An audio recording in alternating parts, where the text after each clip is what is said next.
जाती है तो दोनों ड्राइवर उतर के वहाँ पर मार अनुमान लगा सकते हैं कि कितना खतरनाक और कितना डेंजर हो सकता है। एकदम सुनसान, ये देखिए सामने जो पहाड़ दिख रहा है उस पर बर्फ जमी हुई है ताकि हम उसका टेस्ट कर पाए कि कैसे तारे चमकते हैं। उसी तरीके से इन घरों में जो लाइट जल रही है उसी तरीके से सेम टू सेम ये एक्सीडेंट हुआ दिखता है। फिर वहाँ पर हम कुछ देर रुकते हैं।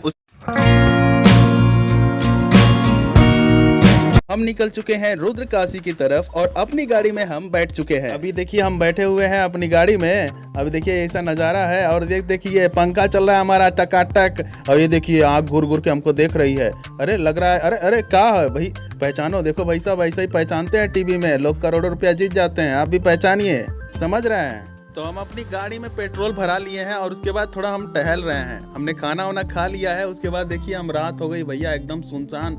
ये देखिए ट्रक खड़ा हुआ है, एकदम चारों तरफ लाइट ऑफ है और ये देखिए सड़क पर कोई दिख ही नहीं रहा है। हम लोग फिर आराम करके उसके बाद गाड़ी में बैठ जाते हैं और उसके बाद दन दन दन दन गाड़ी हमारी चलने लगती है और आगे का नज़ारा एकदम ज़बरदस्त दिखने लगता है।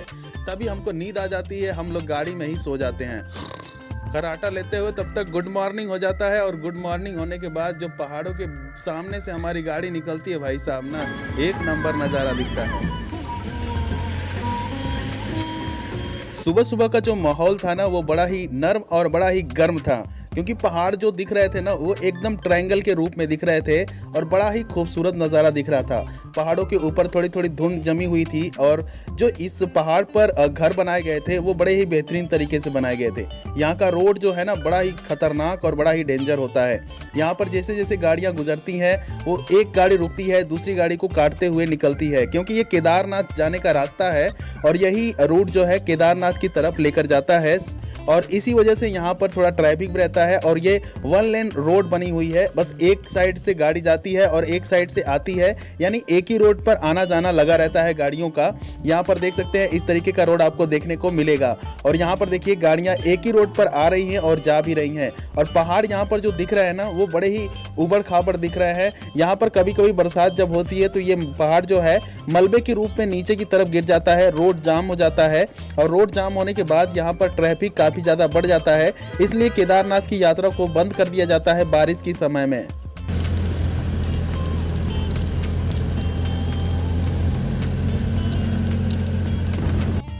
ये देखो भाई साहब, ये तो जंगल नजर आ रहा है। अरे ये पहाड़ों के बीच में जंगल कहाँ से आ गया? अरे अरे अच्छा, लगता है भाई साहब कि जंगल काट के ही रास्ता बनाया है। ए ड्राइवर भाई साहब आराम से चलाना, हमारी जान बड़ी कीमती है। ये देखो आगे घुमाव है। अरे भाई साहब ये तो बड़ा डेंजर घुमाव है। ए ड्राइवर साहब आराम से चलाना, नहीं तो गाड़ी जो है एकदम खाई में जाएगी। अरे अरे सामने देखिए भैया गाड़ी आ रही है। अरे आराम से चलो भाई, आराम से, एकदम आराम से घुमाओ। ये देखो कट मार के गाड़ी जा रही है। ओहो कितनी गाड़ी है भाई साहब। ये देखो हम पहुंच चुके हैं भैया, यहाँ से जो दूरी है ना केदारनाथ की वो 47 किलोमीटर दूरी पर है। हम गुप्तकाशी में पहुंचे हैं और यहाँ से केदारनाथ की जो डिस्टेंस है वो 48 से 50 किलोमीटर है और बीच में आपको छोड़ दिया जाएगा 15 से 16 किलोमीटर पहले। फिर वहीं से आपको चढ़ाई चढ़ के जाना होता है केदारनाथ की यात्रा के लिए। अभी फ़िलहाल हम लोग गुप्तकाशी में हैं। ये देखिए गुप्तकाशी का कुछ इस तरीके का नज़ारा है। यहाँ पर पार्किंग के लिए लोग अपनी गाड़ियों को यहाँ पर खड़ा कर रखे हैं। फ़िलहाल अभी देखिए मौसम यहाँ का जो है हल्की हल्की बारिश हो रही है, हल्की सी धूप भी निकली है। हिंदू धर्म के अनुसार हमारी 4 यात्रा होती है जिसे हम केदारनाथ, बद्रीनाथ और यमुनोत्री, गंगोत्री यमुनोत्री कहते हैं। फ़िलहाल अभी हम केदारनाथ नहीं जा रहे हैं, हम केदारनाथ के आज पहले ही फाटा पड़ता है वहीं पर जा रहे हैं। तो लोगों का मानना यह है कि चारों धाम की यात्रा जब हम कर लेते हैं तो हमारा जीवन जो है सफल हो जाता है। ये केदारनाथ का रूट जो है काफ़ी बिजी है, यहाँ पर ढेर सारी गाड़ियाँ आती जा रही हैं और जा भी रही हैं और आ भी रही हैं। ये हमेशा रूट जो है बिजी है। ये देखो हेलीकॉप्टर उड़ रहा है भाई साहब। ये देखिए जो पहाड़ों का नज़ारा है ना, धुंध टाइप का दिख रहा है, बड़ा ही खूबसूरत दिख रहा है। जब केदारनाथ के रूट पर हम चल रहे थे ना तो वहाँ पर सबसे पहले एक बोर्ड दिखा था। उस बोर्ड पे लिखा था कि सावधान रहें, ये रास्ता जो है बड़ा ही खतरनाक है। पहले तो मैं बड़ा इग्नोर कर दिया था कि ये रास्ता हो सकता है इसीलिए लिखा हो क्योंकि सावधानी के लिए यहाँ पे लिखा रहता है। जब मैं इस रास्ते पर आया तो मुझे देख के हैरानी हुई कि ये भाई साहब सच में खतरनाक है। अगर थोड़ी सी भी ड्राइवर से चूक होती है तो ये गाड़ी सीधे खाई में जाकर गिरेगी और जो भी ड्राइवर या जो भी है वो सब मर जाएंगे यहाँ पर। इसीलिए बड़े ही सावधानी से ड्राइवर जो है गाड़ी को ड्राइव करता है। यहाँ पर जो खेती की जाती है ना वो बड़े ही सीढ़ीदार नुमा खेती की जाती है। देखिए सामने दिख रहा है पहाड़ पर आपको खेती की हुई, और इसी तरीके से लोग वहाँ पर अनाज को उगाते हैं पहाड़ों पर सीढ़ीदार खेत बनाकर। आपने किताबों में पढ़ा होगा कि पहाड़ों पर खेती जो है सीढ़ीदार नुमा होती है, तो हमने आज रियल तरीके से देख लिया कि किस तरीके से सीढ़ीदार टाइप का बनाकर खेत लोग यहाँ पर खेती करते हैं। और बड़ा ही शानदार यहाँ पर घर भी बनाते हैं लोग, देखने में बड़े ही खूबसूरत दिखते हैं। यहाँ का जो होटल होता है वो बगल बगल में ही बनाए रहते हैं रोड के किनारे किनारे। पहाड़ों पर बर्फ़ पड़ी हुई है। यहाँ पर देखिए सीढ़ीदार घर बनाए गए हैं, और इस साइड ढेर सारे पहाड़ हैं, और इस साइड रेस्टोरेंट टाइप के बनाए गए हैं, और इस साइड होटल हैं, लॉज टाइप के नीचे हैं। और यहाँ पे हमने देखा कि हेलीकॉप्टरों की संख्या काफ़ी ज़्यादा थी। जैसे हमारे शहरों में टैक्सी की संख्या होती है वैसे ही यहाँ पर हेलीकॉप्टर उड़ रहे थे। हालांकि इन हेलीकॉप्टरों से लोग केदारनाथ और बद्रीनाथ की यात्रा को तय करते हैं। जिनके पास अच्छा खासा बजट होता है वो हेलीकॉप्टर की मदद से ही केदारनाथ और बद्रीनाथ की यात्रा को तय कर लेते हैं। ये सामने जो पहाड़ दिख रहा है उस पर बर्फ़ जमी हुई है और काफ़ी बेहतरीन तरीके का नज़ारा दिख रहा है। यहाँ पर ढेर सारे पहाड़ आपको दिख रहे होंगे, और यहाँ पर सीढ़ीदार नुमा घर बनाए गए हैं, और बड़ा ही खूबसूरत यहाँ के घर भी दिखते हैं। जहाँ पर मैं खड़ा हूँ ये सेल्फी पॉइंट है, यहाँ पर लोग सेल्फी खिंचवाते हैं। इस रोड पे मैं खड़ा हूँ, ये रोड जो है केदारनाथ की तरफ जाता है, और केदारनाथ के लिए लोग जाते हैं इसी रोड से। यहाँ का रास्ता आप देखकर खुद अनुमान लगा सकते हैं कि कितना खतरनाक और कितना डेंजर हो सकता है।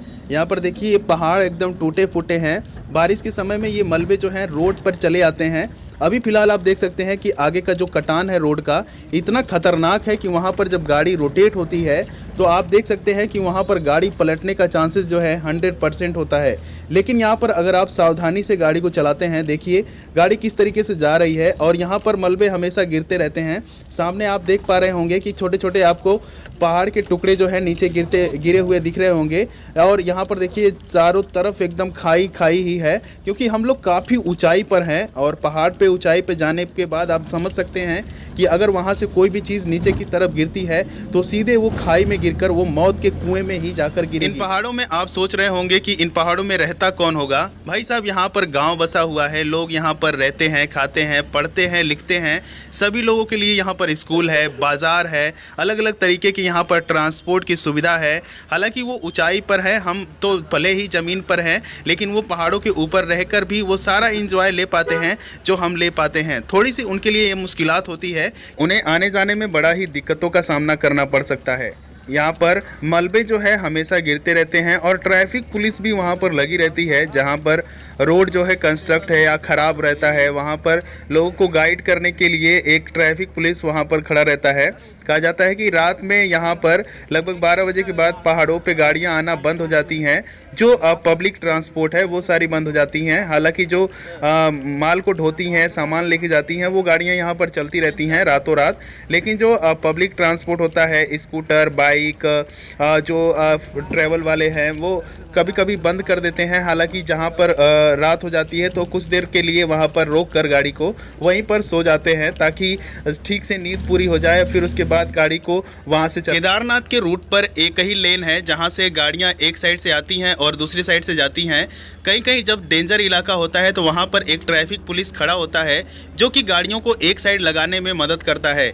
वहाँ पर ट्रैफिक पुलिस खड़ा इसलिए होता है कि कोई भी गाड़ी एक साथ न गुजर के और खाई में न गिर जाए, जिसकी वजह से वहाँ पर एक ट्रैफिक पुलिस हमेशा के लिए खड़ा रहता है। उसके बाद यहाँ पर देखिए इसी रोड से ही बच्चे स्कूल की तरफ जाते भी हैं, अपने घर की तरफ भी जाते हैं। यहाँ पर कुछ बच्चे स्कूल की तरफ से घर की तरफ लौट रहे होते हैं।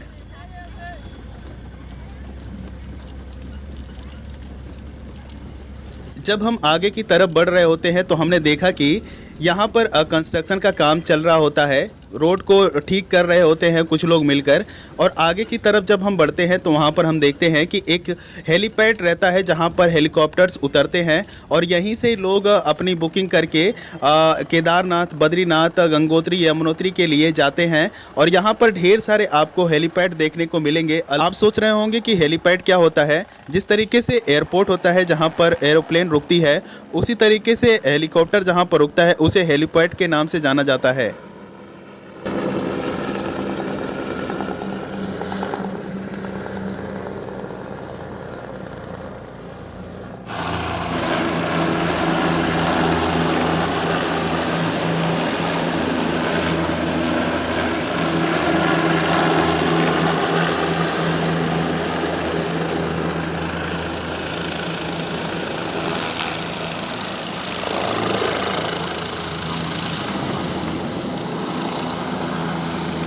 पहाड़ों में जो सीढ़ीदार खेत बने होते हैं उसमें लोग अपनी खेती करते हैं और अपने पीठ पे ही लाद कर उस अनाज को अपने घर की तरफ लेके जाते हैं।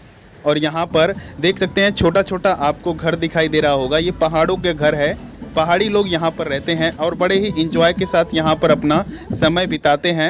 हालांकि उनको ये नहीं कहा जा सकता है कि वो उनकी लाइफ स्टाइल ख़राब है, लेकिन आप जब वहाँ पर जाके देखेंगे तो काफ़ी खूबसूरत तरीके से वो लोग वहाँ पर अपने टाइम को एक्सपेंड करते हैं और अपने समय को वहाँ पर बिताते हैं। मैं ये देखकर हैरान हो जाता हूँ कि यहाँ पर रोड इतना ख़राब है, लेकिन यहाँ की जो ट्रैफिक है काफ़ी ज़्यादा है, क्योंकि यही रूट है जो केदारनाथ की तरफ लेके जाता है। और लोग चाहे मरे चाहे कुछ भी हो, लेकिन इस रोड से जाना पसंद करते हैं, क्योंकि यही एक इकलौता रोड है जो केदारनाथ की तरफ लेकर जाता है। लेकिन लोग अपने बाबा के पास जाने के लिए, अपने शिव जी से मिलने के लिए लोग इतने कष्ट उठा ही लेते हैं।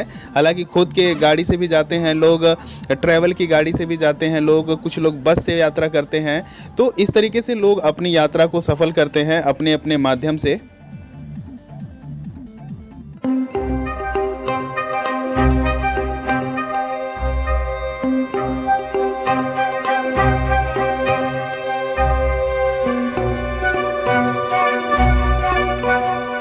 धीरे धीरे जो पहाड़ों के ऊपर धुंध थी वो धूप के आने की वजह से ख़त्म हो रही थी, और जो उसके ऊपर जो बर्फ़ जमा हुआ था वो धीरे धीरे हमें नज़र आ रहा था। हम अपने कैमरे को वहाँ पर जूम करके देखने की पूरी कोशिश कर रहे थे और वो चीज़ें हमें दिख रही थी। और जब हम जूम कर रहे थे तो जो बर्फ़ जमा हुआ था पहाड़ों पर वो काफ़ी बेहतरीन तरीके का दिख रहा था, और उसे देखकर जो अनुभव फील हो रहा था वो काफ़ी ज़बरदस्त तरीके का था।